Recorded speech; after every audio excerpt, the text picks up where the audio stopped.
Good morning, good afternoon, and good evening.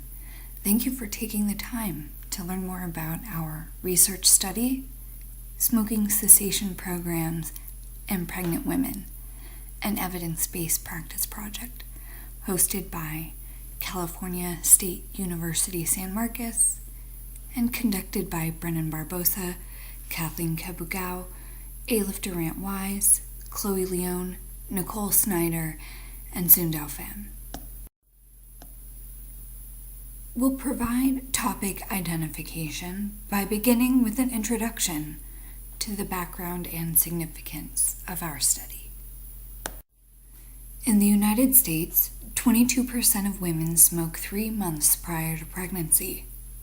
Of these women, 2/3 of them continue to smoke during pregnancy. Smoking during pregnancy can have many adverse effects on the baby.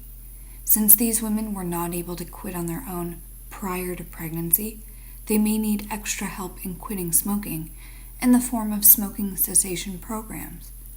These programs should occur for 6 weeks during their first trimester in order to help the women quit earlier in pregnancy in order to decrease the disastrous effects that smoking can have on the baby. Smoking can have many adverse effects on growing baby when smoking occurs during pregnancy. Some short-term effects include, but are not limited to, placental abruption, preterm birth, low birth weight, and infant death, while long-term effects of smoking during pregnancy include, but are not limited to, decreased growth, asthma, and other respiratory conditions, cognitive and behavioral problems, such as deficits in executive function and conduct disorders. Due to these adverse outcomes, it is important that a smoking cessation program be implemented for these women who still smoke during pregnancy. It is important to initiate these cessation programs in order to decrease the harmful side effects that smoking causes on the growing baby. An evidence-based research study should be devised in order to implement new cessation programs that will help women quit earlier on in pregnancy. The Iowa model of evidence-based practice was used to guide our evidence-based research project.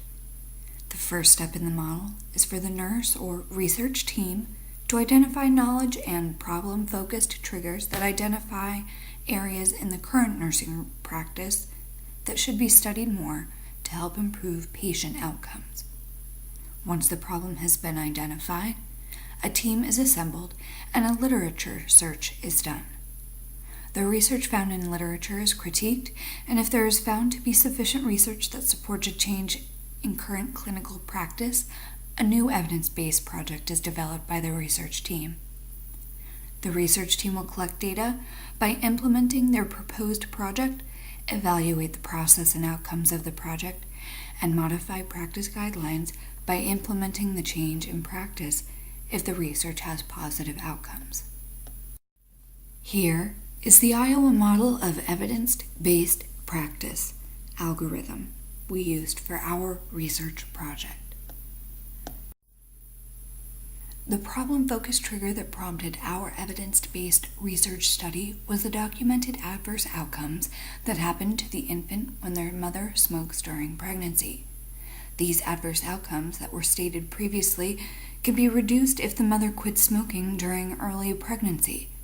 Not only will smoking cessation benefit the mother and baby, but it will also benefit the hospitals and medical staff, because the infants born to these mothers will be healthier and require less hospitalization and interventions if born to a mother who did not smoke throughout pregnancy versus a mother who does. The knowledge-focused trigger that prompted our evidence-based research project was the Healthy People 2020 goal, set forth by the United States Department of Health and Human Services to increase smoking cessation during pregnancy. The baseline for this goal was 11.3% of females aged 18 to 49 years to stop smoking during the first trimester of their pregnancy in 2005. The Healthy People 2020 target goal is to increase this to 30% by 2020. It's important that the medical community does all that it can to help reach the Healthy People 2020 goals, and one way of doing so would be by implementing cessation programs for women in their first trimester. We will begin exploring our clinical question by outlining our PICO question. The PICO question, developed for our evidence-based practice project, based on the triggers to action found, is: for women who are smokers during pregnancy, do cessation programs during the first 6 weeks of prenatal care help increase quit rates compared to women who are just told to quit? The population to be looked at are women who smoked during pregnancy. The intervention is the use of smoking cessation programs in the first 6 weeks of prenatal care. The comparison is women who are just told to quit during the first 6 weeks of prenatal care, and the outcome is increased quit rates in smoking of pregnant women. The primary stakeholders in this proposed evidence-based practice project are the mothers and their developing child. By quitting smoking, mothers can help lessen the detrimental health effects that smoking can have both short-term and long-term on their child. Not only will the mother's cessation benefit the child, but it will also benefit herself, as she too will increase her own health by quitting. Smoking has been recognized as the most modifiable risk factor for poor birth outcomes. So if we can get mothers to quit smoking, we can increase the chance of better birth outcomes. Those in the medical field, including but not limited to doctors and nurses, also are stakeholders in this project. Since smoking can cause many disastrous effects for the infant and mother, such as placental abruption and preterm birth, as discussed before, it is important to realize that smoking cessation will also affect the medical field. Smoking cessation decreases the adverse outcomes, which would in turn decrease the amount of time in the hospital and amount of medical interventions needed by the mother and child. This would decrease the hospital stay for both parties, which would benefit the medical field.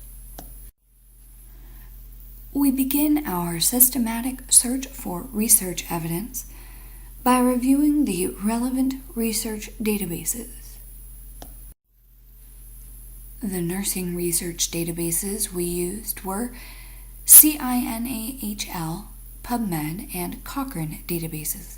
We also used a psychological database, PsycInfo, because it also was useful in finding articles related to motivational and psychological interventions to smoking cessation. We focused on CINAHL and PubMed to find articles related to clinical interventions such as follow-ups. From our search results using a Boolean search with keywords smoking cessation, interventions, and pregnant women, we were able to find a significant amount of articles. CINAHL produced 146 articles, PubMed produced 123 articles, and Cochrane produced 8 articles. PsycInfo yielded a total of 131 articles. These related to smoking interventions within pregnant women. Inclusion criteria included articles less than 10 years to apply research more related to our present day. Articles containing interventions for smoking cessation within pregnant women and those that examine efficacy of interventions for smoking cessation were included. We included articles examining smoking cessation interventions during pre-pregnancy, pregnancy in the first, second, and third trimester, and during the post-pregnancy stages. We excluded secondary articles and opinion articles. We also excluded articles dating more than 10 years old. We excluded research articles graded 2C because it had weak recommendation and low quality evidence. We begin grading the evidence by offering an up-to-date grading scale. Grading the evidence required us to look at the research article and see how strong it would be to support our study. There's a checklist to grading the evidence using the up-to-date grading scale. The first step is to define the population, intervention, and outcome of the article.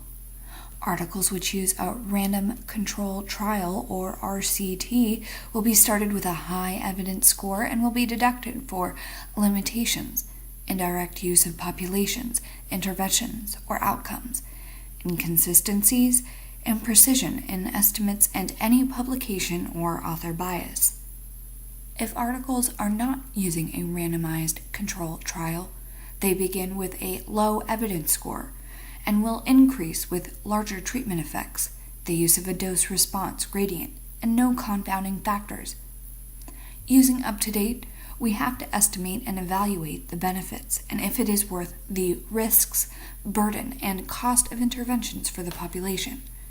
The grades weak or strong depends on the level of recommendation and quality of evidence. Grades 1 and 2 measure recommendation. Recommendations are based on the quality of evidence, the relative importance of the outcome, risks associated with the outcome, precision of the estimates, and the costs of the intervention or treatment. Grade 1 is defined as a strong recommendation, meaning the benefits clearly outweigh risk and burdens, or vice versa. Grade 2 is defined as a weak recommendation, meaning the benefits are not closely balanced with the risks and burdens of the intervention. A, B, and C measure the evidence. Grade A is defined as high-quality evidence.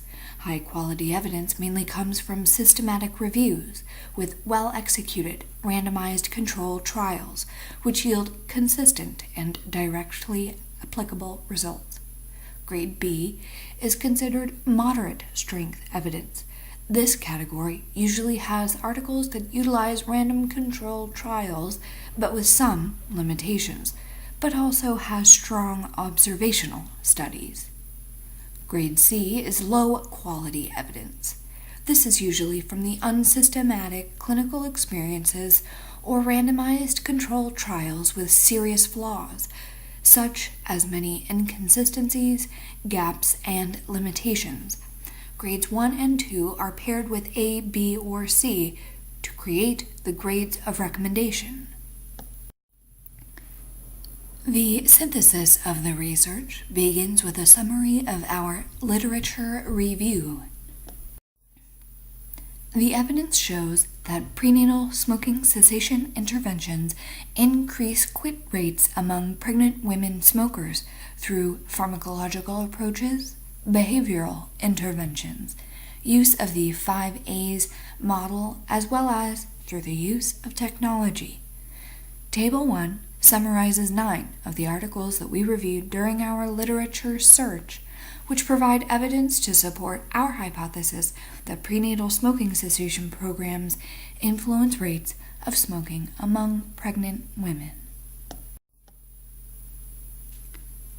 The use of nicotine replacement therapy, or NRT, in pregnant women who smoke increased smoking cessation rates by 40%.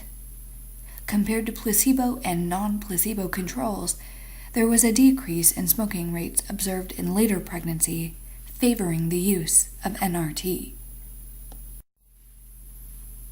The Pittsburgh STOP program, an evidence-informed dissemination intervention targeted to serve lower socioeconomic status pregnant smokers, was able to see an 11% decrease in smoking rates among participants. In addition, researchers were also able to delineate factors that were statistically correlated with smoking cessation, such as number of sessions attended, mother's age, nicotine dependence, and race. Prenatal cognitive behavioral counseling, or CBC, interventions have been successful at effectively increasing smoking quit rates among pregnant women smokers. When compared to a best practice condition, a respondents-only analysis study found that there was a higher cessation rate among participants who received the CBC intervention. The study that found the best practice intervention yielded a 19% quit rate at the 5-month postpartum follow-up and a 37.3% cessation rate among participants who received the CBC treatment. One behavioral intervention that provides evidence to support the implementation of prenatal smoking cessation programs is found in a study that introduced the Smoking Cessation and Reduction in Pregnancy Treatment, or SCRIPT program. This program aimed at increasing smoking quit rates, as well as significantly reducing the levels of carbon monoxide in the home. The study found that applying this antenatal program among pregnant smokers increased smoking cessation rates by 9.3%, reduced smoking by 4.5%, and reduced carbon monoxide poisoning by 50%. The use of the 5 A's model, where healthcare staff are encouraged to ask, advise, assess, assist, and arrange when implementing a prenatal smoking cessation program, has been extremely effective. Programs such as the Success program and the TIPS program, which used the 5 A's model as a foundation for their interventions, found increased smoking cessation rates by 22 and 28% respectively. Even when administered as a standalone component of obstetric care for pregnant smokers, research supports the hypothesis that applying a prenatal smoking cessation program using the 5 A's model can increase quit rates among 23% of women. One effective technological intervention is the Quit for Baby text messaging program, which aims to increase smoking cessation rates among pregnant smokers.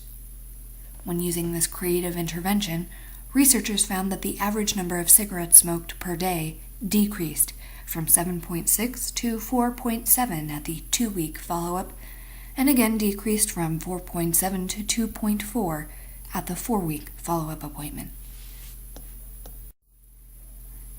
Next, we will review recommendations following our synthesis of the research.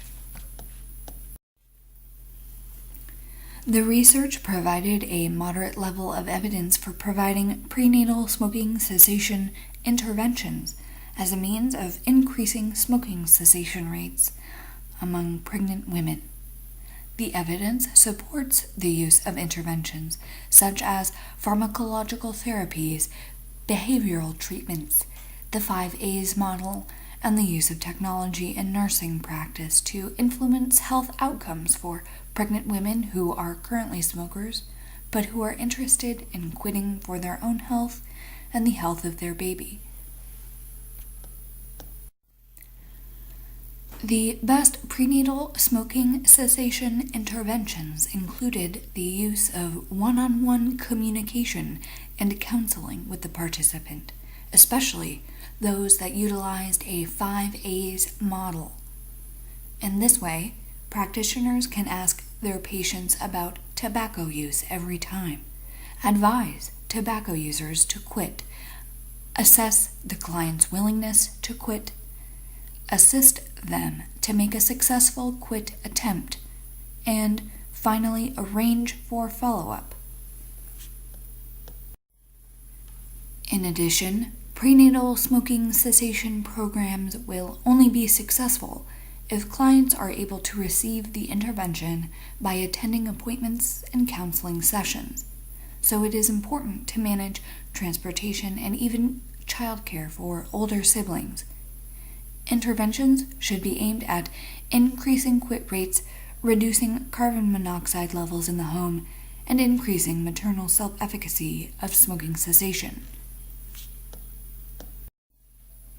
Finally, while it is reassuring that the current literature proves that prenatal smoking cessation programs are effective at increasing quit rates, it is important to continue to conduct research that provides evidence-based support for increasing adherence and attendance rates to these programs.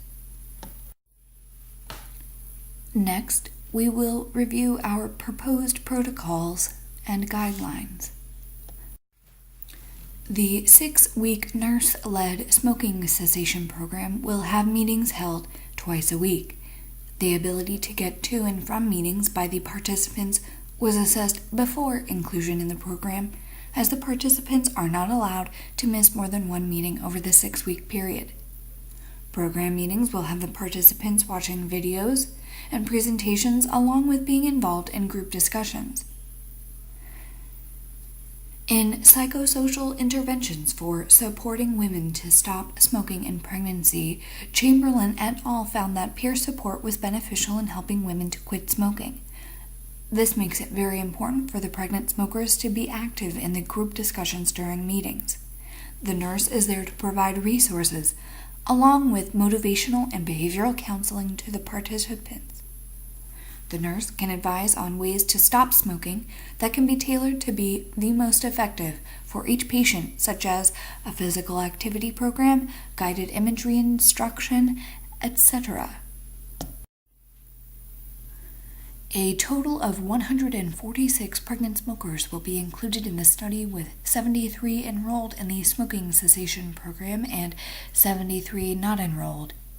The sample size was chosen using a chi-square test statistic, with alpha 0.05, where about 1 test in 20 will falsely reject the null hypothesis, 0.80 for the probability of rejecting a false null hypothesis, 3 degrees of freedom, and a moderate effect size of 0.30, which would equal 122 plus approximately 20% or 24 to account for the loss factors, leading to a total of 146 total participants.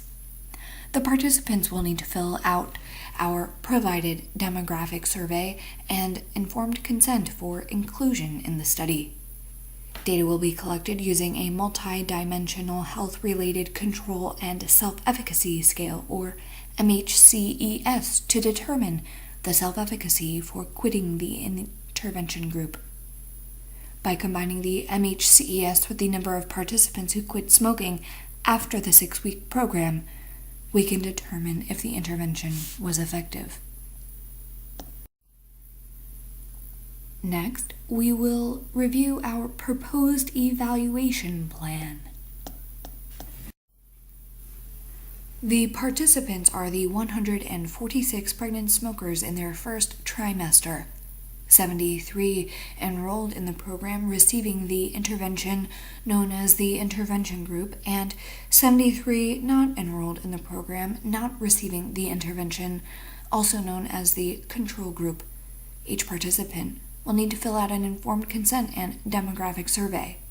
The 6-week nurse-led smoking cessation program will be implemented to the intervention group and require participants to attend twice a week. Data will be collected from these sessions, recorded on paper, and stored in a locked filing cabinet to ensure privacy. A 2-group pre-test, post-test experimental design will be used. For this, design data is collected before and after the experimental treatment of smoking cessation on the intervention group, who is part of the 6-week cessation program. It is also collected before and after on the control group. A cross-tabulation table with chi-square test statistic will be used to evaluate the data, with the independent variable being intervention, yes or no, and dependent variable being smoke, yes or no. The multidimensional health-related control and self-efficacy scale will be used to collect data during the study to help show if the intervention helps to increase self-efficacy in the participants of the intervention group. By using the MHCES to measure the participants' self-efficacy, the study is able to determine the participants' confidence in their ability to quit smoking. This scale uses a 10-point Likert type scale to measure self-efficacy. Using a Likert scale is beneficial when measuring attitudes and psychosocial variables of the participants. Wen et al. Found that MHCES they used to measure the participants' self-efficacy to quit smoking to have a Cronbach's alpha of 0.8. This result shows that the scale has a high reliability as a Cronbach's alpha report score. Using this scale means the greater quitting self-efficacy that the participant has. Wen et al. Also stated that participants with mean scores of less than 3.0 on the self-efficacy scale, below the scale point that denotes agree, were considered to be low in quitting self-efficacy. Using this tool will be a chance to provide us to see if the self-efficacy for quitting in the intervention group increases from the original score at the start of the research study versus the score at the end of the 6-week cessation program.